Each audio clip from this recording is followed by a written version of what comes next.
question ran through my mind several times while trying to conjure up some final words to my classmates. Did I enjoy myself in high school? Am I sufficiently prepared for the next 4 years? Was my time well spent? I sat pondering it all for quite some time. These questions all seemed to lead back to this very gymnasium. It finally hit me.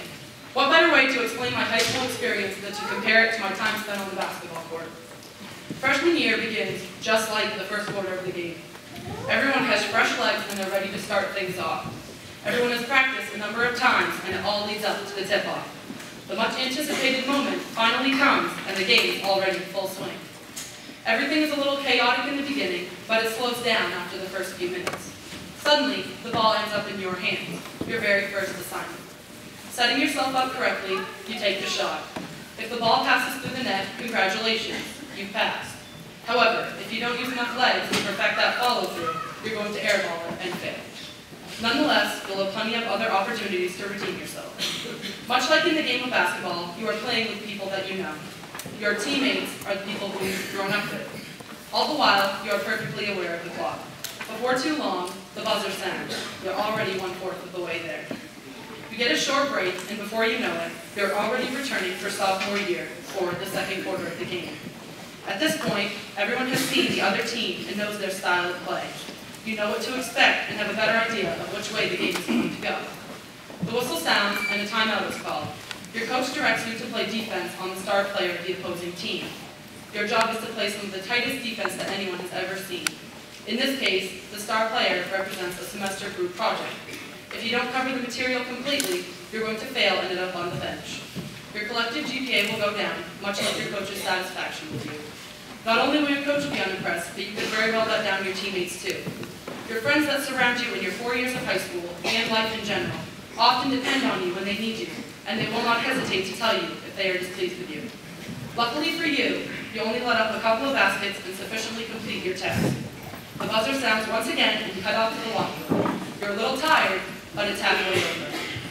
During halftime, you get an extended break. Unfortunately for us, this does not hold true to the summer vacations of high school. Regardless, you are still preparing yourself for one of the biggest quarters, the mighty third. Many refer to it as the most difficult, and junior year is usually the most difficult. It can sometimes be the deciding factor as to whether you win or lose the game, and your performance can make or break you. My coach oftentimes said, basketball is a game of runs. In the third quarter, you better try your hardest to have a good run. Before the third quarter, you are informed that your coach wants the ball to be passed to you as much as possible, and that you need to shoot the ball. Every time you shoot the ball and make a basket, your GPA will keep shooting up. The more effort that you put forth in the long run, your higher your scores will be, both on your report card and the scoreboard. Much like studying, practicing your shot is crucial. How will you ever put the ball in the basket if you don't perfect how to shoot it? That all too familiar buzzer once again goes on, and you're taking that quick break before the fourth quarter. When the fourth quarter begins, you are quite exhausted and ready for the game to be over. You get a little bit lazy and foul a couple of times. Be wary of those fouls. They can add up easily and take you right out of the game. You need to play smart to continue to dominate right up until the final second. If you don't, you're not going to earn that win, or in this case, your diploma. The referees and coaches are just like your teachers. They start to get slightly irritated with you when you become lazy, and believe me, they will call you out on it. Don't get argumentative though, because that's when things start to turn ugly, and you do not want to get a technical foul. Technical fouls are like suspension. If you do something that is particularly unacceptable, you will get the gift of an extended absence from the game. If you receive a suspension, your family, classmates, and teachers will be disappointed with you. Once a technical foul is received, the referees are going to keep extra close watch on you. Don't be called for another technical foul, though, because after that, you are completely out of the game. For those of us sitting here, we have managed to go through high school with minimal fouls, which is an accomplishment to commend. After muscling out those last few minutes, the final buzzer sounds. Looking at the scoreboard, you've managed to pull out the win. Whether by 2 points or 22, the win still goes on your record, and you are still going to receive that diploma. Of course, I cannot melt my complete high school career into the 4 quarters of a basketball game.